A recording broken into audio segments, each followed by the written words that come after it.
आज की हमारी कहानी है एक चतुर खरगोश के बारे में। द क्लेवर हेयर, एक चतुर खरगोश। इन अ जंगल, एक जंगल में, a lion demanded an animal as prey every day. Prey का मतलब होता है शिकार, एज का मतलब है के रूप में। एक जंगल में क्या हुआ, एक शेर ने डिमांड रखी, अपनी मांग। एक जंगल में एक शेर की मांग थी कि उसे रोजाना एक जानवर शिकार के रूप में मिले। यानी कि शेर ने कहा कि भाई मुझे रोजाना एक जानवर चाहिए अपनी भूख मिटाने के लिए। वन डे, एक दिन क्या हुआ, it was hare's turn to be the lion's prey. एक दिन जो है, इट वॉज हेयर्स टर्न, खरगोश की बारी थी। टू बी का मतलब होता है होना, द लॉयंस प्रे। एक दिन खरगोश की बारी थी कि वह शेर का शिकार बने।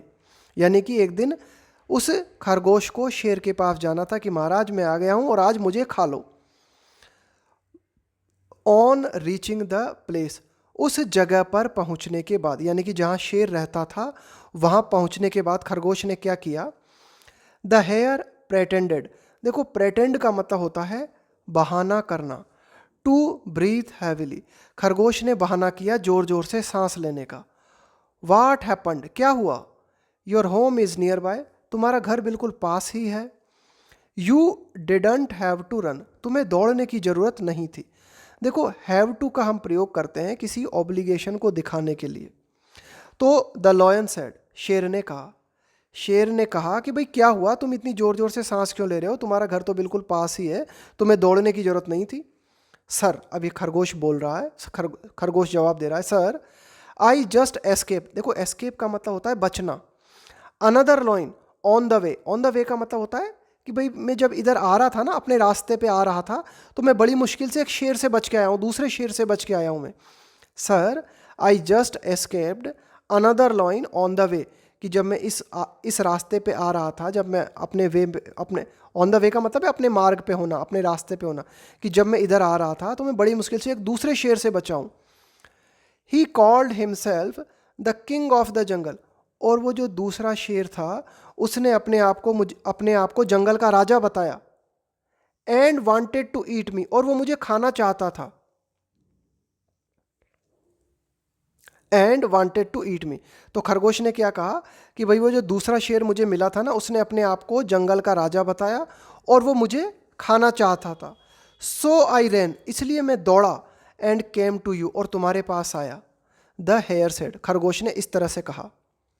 व्हाट, अनदर लॉइन, तो अब शेर ने कहा क्या, दूसरा शेर। एंड ही डेयर, देखो डेयर का मतलब होता है हिम्मत करना, साहस दिखाना, है ना, गुस्ताखी करना। And he dares call himself the king, अब शेर ने खरगोश से कहा क्या, दूसरा शेर, और वो अपने आप को राजा कहने की हिम्मत करता है। The lion sad in anger, शेर ने गुस्से में कहा। टेक मी टू हिम, मुझे उसके पास ले चलो। शेर ने खरगोश से कहा कि अच्छा, दूसरा शेर, और वो अपने आप को राजा समझता है, चलो मुझे उसके पास ले चलो। द लॉयन ऑर्डर्ड, लॉयन ने इस तरह का आदेश खरगोश को दिया। सो इसलिए the hare brought the lion to a well. अब हेयर ने क्या किया, इस खरगोश ने, देखो ये ब्रिंग की सेकंड फॉर्म और थर्ड फॉर्म होती है, ब्रॉट है ना, लाना। The lion to a well, इसलिए खरगोश ने क्या किया, शेर को कुएं के पास लेके आया। खरगोश शेर को कुएं के पास लेके आया, और फिर कुएं के पास आने के बाद में खरगोश ने क्या कहा, ही इज डाउन देयर, वह वहाँ है, वो वहाँ है। ही इज डाउन देयर, वो नीचे वहाँ है। देखो ध्यान देना, ही इज डाउन देयर, वह नीचे वहाँ है। द हेयर सेड, खरगोश ने कहा। पॉइंटिंग, इशारा करते हुए, इनसाइड द वेल, कुएं के भीतर इशारा करते हुए खरगोश ने कहा कि वह वहाँ नीचे है। द लॉयन पीप्ड, देखो पीप का मतलब होता है झांकना। एंड सा हिज रिफ्लेक्शन, शेर कुएं के भीतर झांका और उसने अपनी परछाई देखी। शेर ने अपना प्रतिबिंब देखा कुएं के भीतर, भाई कुएं में पानी भरा था तो उस पानी में शेर को अपना प्रतिबिंब दिखाई दिया। But the foolish lion thought, लेकिन जो मूर्ख शेर था उसने क्या सोचा, इट वॉज अनदर लॉयन, मूर्ख शेर को लगा कि कुएं में जो प्रतिबिंब दिख रहा है वह कोई दूसरा शेर है।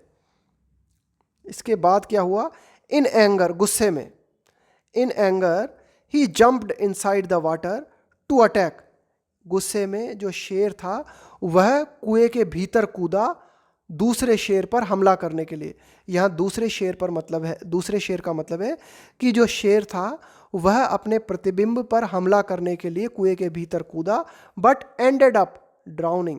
एंड अप का मतलब है कि भाई उसका नतीजा क्या निकला, उसका परिणाम क्या निकला। उसका परिणाम ये निकला कि शेर जो है डूबने लगा, बट एंडेड अप ड्राउनिंग, है ना।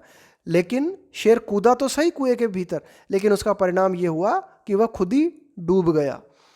द कनिंग हेयर, जो चतुर खरगोश था, सेव्ड ऑल द एनिमल्स, उसने सभी जानवरों को बचा लिया, फ्रॉम द क्रूअल लॉयन, उस निर्दयी शेर से। देखो, क्रूअल का मतलब होता है बेरहम, निर्दयी, जो किसी पे दया न दिखाए। तो वो शेर जो रोजाना एक जानवर खाता था, उसके अत्याचार से खरगोश ने जानवरों को बचा लिया, है ना। अब ये जो कनिंग आया ना यहाँ पे, ये कनिंग जो है एडजेक्टिव है ना। ये खरगोश की विशेषता बता रहा है कि खरगोश, हेयर कैसा था, hare, cunning. The cunning hare saved all the animals, कि चालाक और चतुर खरगोश ने क्या किया, सभी जानवरों को क्रूअल लॉयन से बचा लिया। इस कहानी से हमें क्या शिक्षा मिलती है, मॉरल। मॉरल का मतलब होता है कि भाई इससे हमें शिक्षा क्या मिलती है। Intelligence is superior to physical strength, intelligence, बुद्धिमत्ता, बुद्धिमानी, इज सुपीरियर, सुपीरियर का मतलब है श्रेष्ठ होना, to physical strength, physical strength का मतलब है आपकी शारीरिक ताकत, कि जो बुद्धि की ताकत होती है वह शारीरिक ताकत से ज़्यादा होती है। तो ये थी हमारी आज की कहानी, है ना, कि बुद्धिमानी जो है वह फिजिकल स्ट्रेंथ से ज़्यादा होती है।